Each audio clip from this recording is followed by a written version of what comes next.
Hola, soy José Luis de la Cuesta y voy a impartir este módulo segundo sobre la evolución del derecho penal español en relación con la violencia contra la mujer, aspectos penales y criminológicos, que es el curso que organizamos desde el Instituto Vasco de Criminología.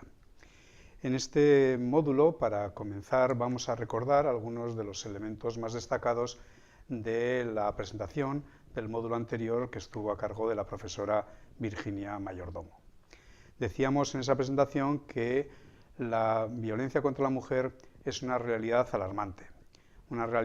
alarmante tanto por los graves efectos negativos que tiene en las personas que la sufren, efectos físicos, cuando la violencia se traduce en agresiones físicas, efectos psicológicos, efectos en general negativos para el bienestar de las personas, efectos también sociales en cuanto a sus posibilidades de relación y al hecho del mantenimiento adecuado de lo que son las pautas ordinarias de la vida en común. Son unos efectos que determinan un alto potencial victimizador en este fenómeno de la violencia contra la mujer que está presente en la práctica totalidad de los países. Ciertamente, la incidencia de la violencia contra la mujer en los distintos países no es siempre la misma.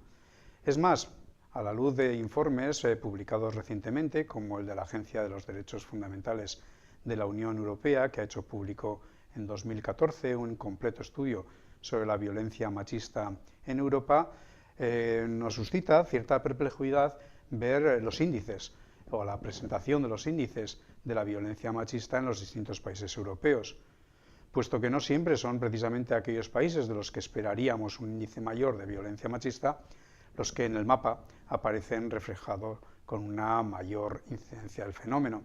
Son, por el contrario, los países nórdicos, aquellos que diríamos que tal vez no debían verse afectados tanto por el fenómeno, aquellos que manifiestan una mayor incidencia. Pensemos en Dinamarca, con un 52, pensemos en Finlandia, con un 47, o en Suecia, con un 46, que se presentan, como vemos, como los países europeos con una incidencia más alta. Frente a ello, los países del sur de Europa pues se encuentran en unas cifras en torno a 20, 27, que ciertamente se encuentran muy alejadas de las de los países nórdicos. Pueden ser muchas las razones de estas diferencias, entre otras también la propia seriedad a la hora del conocimiento de la realidad, la propia exhaustividad a la hora del análisis y la propia incidencia de la presentación o no de denuncias. La Agencia de Derechos Fundamentales de la Unión Europea señala que si son 62 los millones de europeas víctimas de violencia machista y 80 millones las afectadas por violencia psicológica por parte de la pareja, una de cada 3 mujeres ha sufrido agresiones físicas sexuales y 12 de ellas lo han sido durante la infancia, 12% de ellas durante la infancia. Una de cada 20 mujeres ha sido violada, lo cual supone un 10 millones de mujeres en total. Pero frente a todo ello, frente a estos datos tan alarmantes, solo el 34% denuncian los hechos más graves, lo que significa un número muy reducido de denuncias. En realidad, hay que insistir en que para las mujeres de 15 a 44 años de edad, la violencia machista o de género, se presenta como la primera causa de muerte y de invalidez.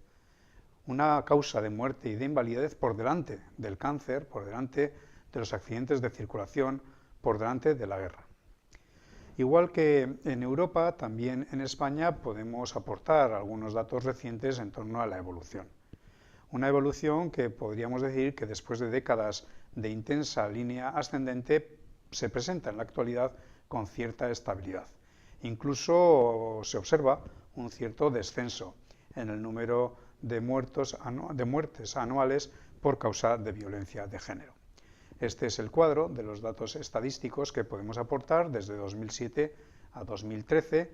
Vemos ahí cómo la incidencia de las víctimas de violencia familiar grave pues está en torno a 75.000 personas, si bien hay ciertos picos en los años 2009 o 2010 que manifiestan, sobre todo 2009, una subida de hasta 78.000 personas. En cuanto a la violencia de género, las mujeres muertas, que en el año 2007 fueron 72, pues en el año 2012, 2013, 2014 oscilan en torno a 54, 55, 53 personas en 2014, lo cual manifiesta, como decimos, una cierta tendencia descendente. España ha vivido una importante intervención legislativa en este campo. Bien es cierto que frente a otros modelos del derecho comparado, esta intervención legislativa ha sido tardía. Son tres los modelos seguidos en España a la hora del abordaje de la violencia de género. Las primeras reformas, que tienen lugar en a finales de la década de los 80, se ocupan de desarrollar en exclusiva elementos de carácter penal. Se trata de desarrollar incriminaciones, se trata de agravar las penas, entendiendo que a través del castigo se va a poder prevenir mejor el fenómeno. Esta pretensión se ve claramente frustrada y ya a partir de la década de los 90, final de la década de los 90 principalmente, se comienza a combinar este enfoque exclusivamente penal con un enfoque procesal que permita intervenir también con medidas cautelares respecto para la protección de aquellas personas que han sufrido alguna agresión. En todo caso, a partir del año 2004 se produce el cambio fundamental con el nuevo modelo, el modelo integral, un modelo que se corresponde con lo que las instituciones internacionales y europeas reclaman en el ámbito de la violencia de género, que es un enfoque holístico o un enfoque global. Un modelo que además puede evaluarse de manera muy positiva a la luz de los aportes de la criminología y victimología, que señalan desde hace tiempo que los fenómenos criminales complejos difícilmente pueden ser adecuadamente tratados solo a través del derecho penal y que son múltiples los enfoques que hay que combinar para lograr un adecuado tratamiento de estas cuestiones.